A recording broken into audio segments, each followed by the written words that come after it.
It is absolutely devastating that UArts closed this year, but we can only compound that devastation by making sure that these buildings do not go to good use. I'm going to talk to my friend Lindsay here about maybe some ways that the city and a bunch of people could come together to make sure that these buildings better serve Philadelphia and the arts community here. So we are here in front of the UArts buildings on Broad Street.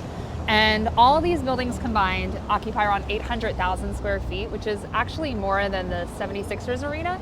So a huge impact on the future of our city when we talk about actually what happens with these buildings. So there's an old phrase, use it up, wear it out, make do or do without. And I think, in my approach to buildings, and my thing is use what's here, use what already exists. So a lot of these buildings have dance classrooms in them that I'm sure a dance studio or dance instruction would love to use. We have performance theaters, we have movie theaters, we have paper making studios and jewelry making classrooms.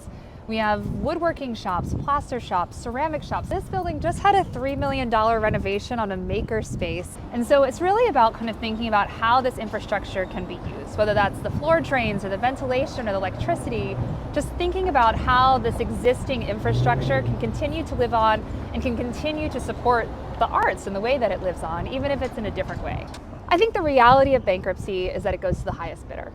And so when we talk about arts and culture, we all know that arts and culture institutions, organizations, supporters tend to have lower budgets than other types of uses in our city. And so it's really about how can we compete with that? Because I think everybody, would agree that some of these buildings should stay arts and culture uses. And I think it's just about making sure that we have the tools to be able to do that and compete in the bankruptcy process. Yeah. Why are artists important to cities and why do we not want to see them go?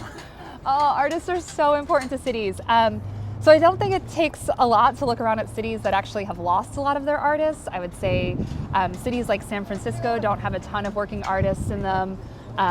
In San Francisco, Boston doesn't have a ton of working artists. And what that means is that the cities are less resilient. I think when they do face challenges, I think artists are exceptionally good at responding to their environment. And I think it really changes the social, economic, cultural composition of streets. I think even if you just look at cities and why people come and visit cities, 1/3 of our visitation in Philadelphia is driven by arts and culture events and happenings. So this is also a huge part of tourism and growth. And I think with our proximity to New York and DC and access to other markets, this is a great city to be a working artist in. I'd love to see supporting artists more here in Philly, artists from Philadelphia, artists from across the country who are looking to for an amazing arts community. I think Philadelphia has it. I think that this could be a defining characteristic of our city. And I think that we have some of the infrastructure to be able to do it.